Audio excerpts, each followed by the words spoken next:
Hello दोस्तों, स्वागत है आप सभी मित्रों का आपके अपने YouTube channel SS education study पर। तो दोस्तों, जैसा कि हम आपको यहाँ पर बता दें, इस वीडियो में हम आपको बताएंगे बहुत ही इम्पोर्टेंट यानी टॉप 50 क्वेश्चन जो आपके ट्रिपल सी एग्जाम के लिए यानी सीसीसी एग्जाम्स के लिए बहुत ही इम्पोर्टेंट क्वेश्चन होंगे, जो कई बार एग्जाम में आते हैं और पूछे जाते हैं।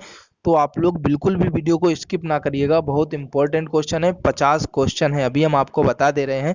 और इसके बाद में हम आपको बता दें, जो हम ट्रिक बताए थे उसका भी लिंक डिस्क्रिप्शन में आपको मिल जाएगा, तो वहां से उस वीडियो को आप लोग देखिएगा। और अपने दोस्तों को शेयर जरूर करिएगा। अगर चैनल पर नए हो तो चैनल को सब्सक्राइब और बेल आइकन को प्रेस भी करिएगा, ताकि आपको हर एक वीडियो की नोटिफिकेशन जो है मिल सके। और प्ले लिस्ट में जाकर के आप हर एक वीडियो देख सकते हो, ट्रिपल सी के नाम से, ट्रिपल सी एग्जाम्स के नाम से प्ले लिस्ट बनी हुई है, उसमें जाकर के आप और भी वीडियो पड़े हुए हैं, आप लोग देख सकते हो। ये नेक्स्ट वीडियो है। तो चलिए दोस्तों, आपको बताते हैं कंप्यूटर के आविष्कारक कौन है। सबसे छोटा क्वेश्चन और आप लोग जानते भी होंगे। तो यहाँ पर आपके सामने चार ऑप्शन है, इसमें जो सही आंसर है वो है चार्ल्स बेबेज। जो कंप्यूटर के आविष्कारक माने जाते हैं, चार्ल्स बेबेज माने जाते हैं। नेक्स्ट है, सबसे पहला कंप्यूटर का नाम क्या था। तो आपके सामने चार ऑप्शन है, तो आप लोगों को सही आंसर बताना है। जो सबसे पहला कंप्यूटर था उसका नाम क्या था। तो चलिए आपको बताते हैं। सबसे पहला जो कंप्यूटर था उसका नाम था ई नाइक या एनियक। काफी लोगों ने एनियक भी पढ़ा होगा इसको। तो नेक्स्ट क्वेश्चन की तरफ बढ़ते हैं। आधुनिक कंप्यूटर की खोज सर्वप्रथम कब हुई। तो जो आधुनिक कंप्यूटर था इसकी खोज सबसे पहले कब हुई। आपके सामने चार ऑप्शन इसी प्रकार मिलेंगे, सेम टू सेम, और आपको बताना होगा आंसर। तो सही आंसर होगा 1946 यानी 1946 में। नेक्स्ट है, कंप्यूटर के क्षेत्र में महान क्रांति कब से आई। जो कंप्यूटर है इसके क्षेत्र में जो महान क्रांति आई वो कब आई। चार सन आपके सामने दी गई हैं। जो सही आंसर आपका है वो है 1960 यानी 1960 में। नेक्स्ट क्वेश्चन की ओर हम लोग बढ़ते हैं। क्वेश्चन आपका क्या है, कंप्यूटर का हिंदी नाम क्या है। गणना करने वाला, या फिर संगणक, या फिर हिसाब लगाने वाला, या फिर परिगणक। तो कंप्यूटर का हिंदी नाम क्या है ये आपको बताना है। सही आंसर यहाँ पर है संगणक, याद रखिएगा आप लोग। नेक्स्ट क्वेश्चन है, कंप्यूटर साक्षरता दिवस कब मनाया जाता है। आपके सामने क्वेश्चन अगला आ चुका है, कंप्यूटर साक्षरता दिवस कब मनाया जाता है।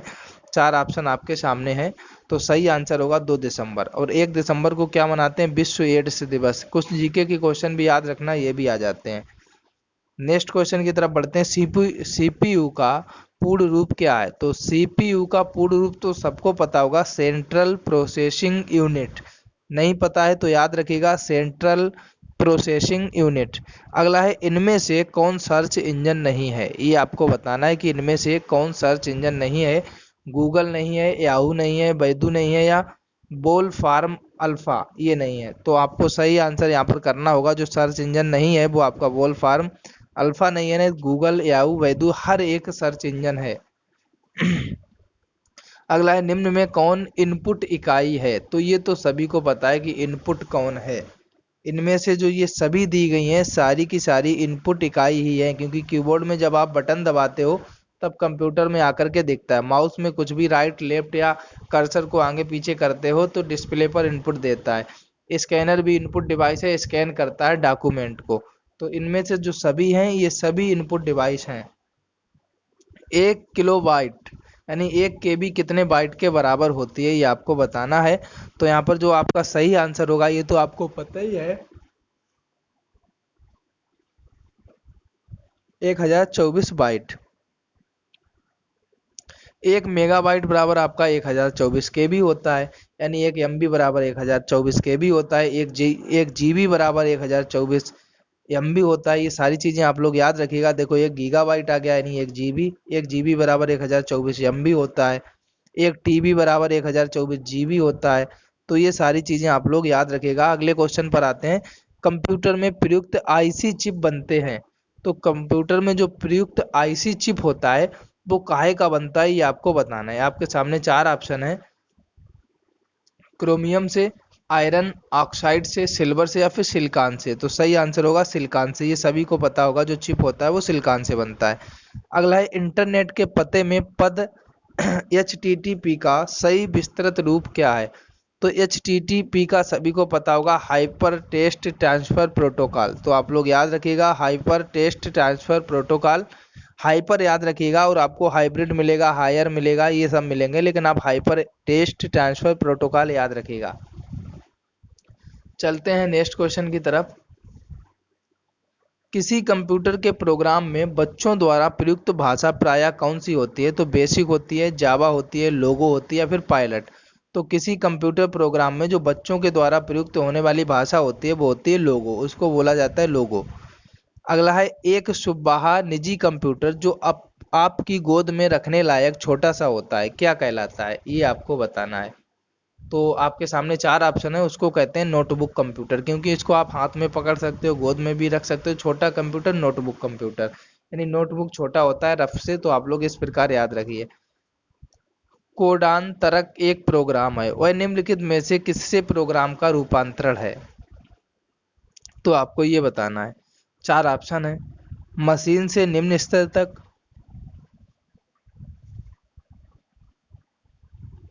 निम्न स्तर से उच्च स्तर तक, उच्च स्तर से कोडांतरण तक, कोदांतरण से मशीन तक। तो कोदांतरण एक प्रोग्राम है, निम्नलिखित में से किसमें प्रोग्राम का रूपांतरण है? तो आंसर रहेगा कोदांतरण से मशीन तक। अगला है मल्टी प्रोसेसिंग होती है एक प्रोसेसर के द्वारा होती है, या फिर एक से अधिक प्रोसेसर के द्वारा होती है, या फिर बिना किसी प्रोसेसर के होती है, या इनमें से कोई नहीं। तो मल्टी प्रोसेसिंग जो होती है वो एक से अधिक प्रोसेसरों के द्वारा होती है। नेक्स्ट है निम्नलिखित में से ऑप्टिकल मेमोरी है। तो आपके सामने चार ऑप्शन है, ऑप्टिकल मेमोरी कौन सी होती है? तो आंसर रहेगा सीडी रोम को बोलते हैं ऑप्टिकल मेमोरी। सीपीयू में कंट्रोल मेमोरी और तीसरा कौन सा यूनिट होते हैं? माइक्रो होता है, प्रोसेसर होता है, आउटपुट होता है, अर्थमेटिक लॉजिक होता है। तो आपको यहाँ पर ये बताना है, जो सीपीयू होता है, सीपीयू में कंट्रोल मेमोरी और तीसरा कौन सा यूनिट होता है? तो आंसर रहेगा आपका arithmetic logic unit. Next question की ओर हम लोग बढ़ते हैं। नेक्स्ट क्वेश्चन आपका है, सीपीयू के एएलयू में होते हैं रैम स्पेस होते हैं, रजिस्टर होते हैं, बाइट स्पेस होते हैं, इनमें से सभी होते हैं। तो सही आंसर आपका रहेगा सीपीयू के एएलयू में होते हैं रजिस्टर। आप लोग याद रखिएगा सभी लोग, रजिस्टर। नेक्स्ट क्वेश्चन है, गणना और तुलना के लिए कंप्यूटर के किस भाग का प्रयोग किया जाता है? तो गणना और तुलना के लिए कंप्यूटर के किस भाग का प्रयोग होता है, ये बताना है।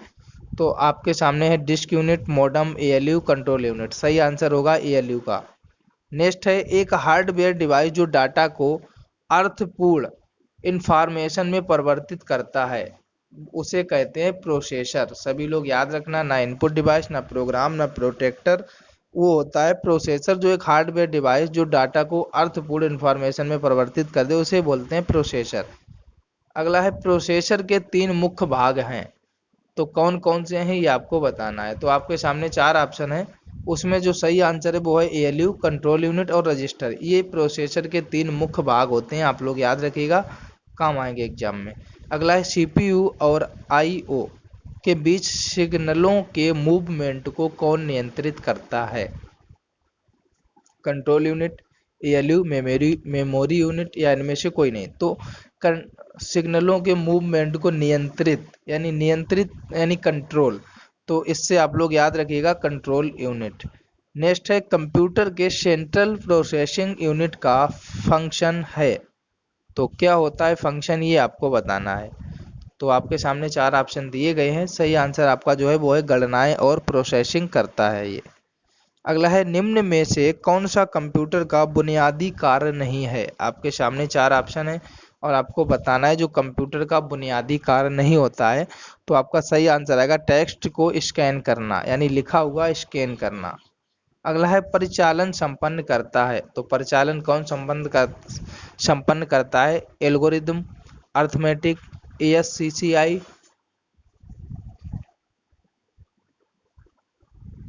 तो आपके सामने ऑप्शन है, जो सही आंसर है वो आपका रहेगा अर्थमेटिक। नेक्स्ट क्वेश्चन की ओर चलते हैं।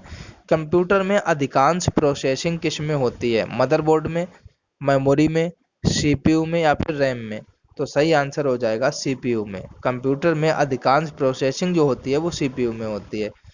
नेक्स्ट क्वेश्चन है, कंप्यूटर निम्नलिखित में से कौन सा कार्य नहीं करता? जो कंप्यूटर कार्य नहीं करता है वो आपको बताना है।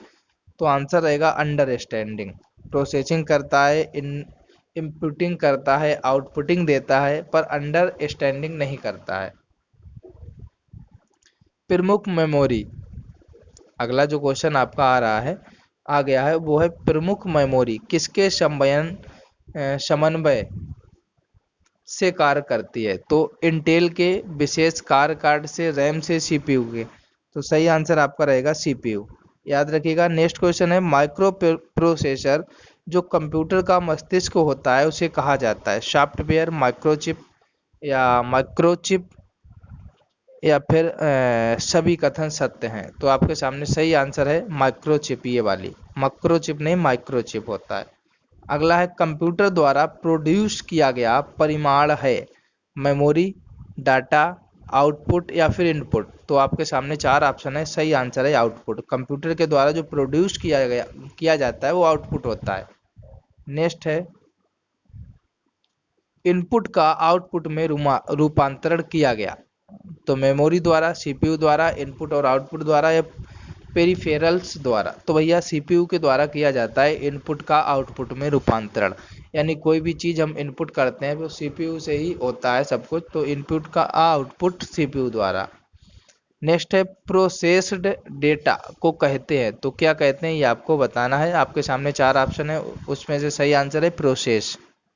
अगला क्वेश्चन है, सीपीयू का मुख्य घटक है? कंट्रोल यूनिट है, मेमोरी है, अर्थमेटिक एंड लॉजिक यूनिट है, या ये सभी हैं? तो सीपीयू के ये सारे मुख्य घटक होते हैं भाई। रुक जाइए, क्वेश्चन आगे चला गया। हाँ, कंट्रोल यूनिट भी होता है, मेमोरी भी होता है, अर्थमेटिक लॉजिक यूनिट भी होता है, ये सभी, यानी ये सभी सीपीयू के मुख्य घटक हैं। आप लोग याद रखिए। कंप्यूटर की क्षमता क्या होती है? निम्न होती है, उच्च होती है, सीमित या असीमित? तो कंप्यूटर की क्षमता सीमित है, असीमित भी नहीं है, क्योंकि उसकी क्षमता सीमित होती है। जैसे कंप्यूटर में रैम है तो भैया सीमित होगी, रोम है सीमित होगी, हर चीज़, विंडो अगर 7 है तो 7 होगी, यानी कंप्यूटर की क्षमताएं जो है वो सीमित हैं। या ये कंप्यूटर 4 GB रैम का कंप्यूटर कितना कार्य कर सकता है पहले से ही सीमित है, हमें भी पता है कि कितना कार्य हम करवा सकते हैं। अगला है, कंप्यूटर को किस प्रकार की बुद्धि की संज्ञा दी गई है? मानव, कृत्रिम, शुद्ध या अन्य? तो कृत्रिम प्रकार की संज्ञा दी गई है कंप्यूटर को। मनुष्य की स्मरण शक्ति कंप्यूटर की तुलना में होती है? तो सामान्य होती है, उच्च होती है, निम्न या औसत? तो सही आंसर होगा सामान्य होती है। मनुष्य की जो स्मरण शक्ति है अगर कंप्यूटर से तुलना करें तो सामान्य। मानव मन तथा कंप्यूटर में किसकी गति अधिक है? मानव मन की गति अधिक है या कंप्यूटर की गति अधिक है, ये आपको बताना है। तो ये तो भैया सभी को पता है, छोटे से ही पढ़ते आए हो। मानव मन जो होता है इसकी गति सबसे तेज है। इतनी तेज गति किसी की भी नहीं है। आपने सोचा कि हमें दिल्ली जाना है, वहाँ पे कश्मीरी गेट, तो समझ लो मन पहले पहुंच गया, आप मन वहाँ पर घूमने लगा और आप दिमाग में सोच रहे हो वहाँ ऐसा था ऐसा था, मेट्रो स्टेशन वहाँ थी। तो ऐसे आप लोग सभी लोग जानते भी हो। नेक्स्ट क्वेश्चन की ओर बढ़ते हैं। ईडीपी क्या है? तो ईडीपी आपको बताना है। सही आंसर आपके सामने होगा, यहाँ पर चार ऑप्शन है, जो सही है वो है इलेक्ट्रॉनिक डेटा प्रोसेसिंग होता है ईडीपी। अगला है, कंप्यूटर में सूचना किसे कहा जाता है? तो आपके सामने चार ऑप्शन है, डेटा को, संख्याओं को, एकत्रित डेटा को, या ये सभी को? सही आंसर होगा एकत्रित डेटा को कहा जाता है सूचना। अगला है, कंप्यूटर में डेटा किसे कहा जाता है? ये आपको बताना है। चिन्ह को, संख्या को, दी गई सूचनाओं को, चिन्ह व संख्यात्मक सूचना को? सही आंसर होगा चिन्ह व संख्यात्मक सूचना को कंप्यूटर में डेटा कहते हैं। अगला क्वेश्चन है, इनपुट का आउटपुट में रूपांतरण किसके द्वारा होता है? अभी बिल्कुल जस्ट ये क्वेश्चन आया था, एक बार रिपीट हो गया है, तो आप लोगों को पता ही है, सीपीयू के द्वारा होता है, बताया भी था। कंप्यूटर में जाने वाले डेटा को क्या कहते हैं? आप ये क्वेश्चन बताइए। जो कंप्यूटर के अंदर जाता है तो वो क्या होता है? इनपुट होता है। जो कंप्यूटर से बाहर होता है वो होता है आउटपुट। तो ये तो आपको पता ही, तो यहाँ पर सही आंसर क्या होगा? इनपुट। नेक्स्ट है, डेटा प्रोसेसिंग का अर्थ क्या है? आपको बताना है डेटा प्रोसेसिंग का अर्थ। तो आपके सामने चार ऑप्शन है, इसमें जो सही आंसर है वो है वाणिज्यिक उपयोग के लिए जानकारी तैयार करना। नेक्स्ट है, एटीएम क्या होता है? एटीएम तो भैया सभी को पता होगा और सभी के पास होगा भी आजकल। तो बिना स्टाफ के नकदी देना, ये है ATM, automated teller machine. Computer process द्वारा इंफॉर्मेशन में परिवर्तित किए जाते हैं इनपुट, या फिर डेटा, या फिर नंबर, या फिर सभी कथन सत्य? तो कंप्यूटर प्रोसेस द्वारा जो इंफॉर्मेशन में परिवर्तित होता है वो डेटा होता है, याद रखिएगा। नेक्स्ट है एक इलेक्ट्रॉनिक डिवाइस जो डेटा को इंफॉर्मेशन में कन्वर्ट करते हुए प्रोसेस करता है, उसे क्या कहा जाता है? तो आपके सामने चार ऑप्शन है, कंप्यूटर है, केस है, प्रोसेसर है, इनमें से कोई नहीं। सही आंसर आपका हो जाएगा प्रोसेसर। नेक्स्ट और लास्ट क्वेश्चन है, प्रथम गणना यंत्र है कैलकुलेटर, डिफरेंस इंजन, अबेकस या फिर घड़ी? तो सबसे पहले गणना यंत्र आया था अबेकस, आपने भी देखा होगा इस प्रकार उसमें छल्ले फंसे होते थे और गिनने के लिए उनको ही कलर्ड छल्ले होते थे आगे पीछे करके, कुछ इस प्रकार था पहले पिछले जमाने का। तो आप लोग याद रखिए अबेकस था। तो दोस्तों ये आपके थे 50 क्वेश्चन जो काफ़ी इंपॉर्टेंट थे आपके सीसीसी एग्जाम्स के लिए, ट्रिपल सी एग्जाम्स के लिए। तो अगर आप लोगों को ये क्वेश्चन अच्छे लगे हों और भी इस तरीके के क्वेश्चन चाहते हो तो आप हमारे चैनल को सब्सक्राइब कर लीजिए और घंटे के आइकन को भी दबा लीजिए, क्योंकि आपको हर एक वीडियो की नोटिफिकेशन जो है मिल सके। और इस वीडियो को ज़्यादा से ज़्यादा शेयर करिए। मिलेंगे नेक्स्ट वीडियो में। थैंक यू दोस्तों। जय श्री कृष्णा, जय माता दी।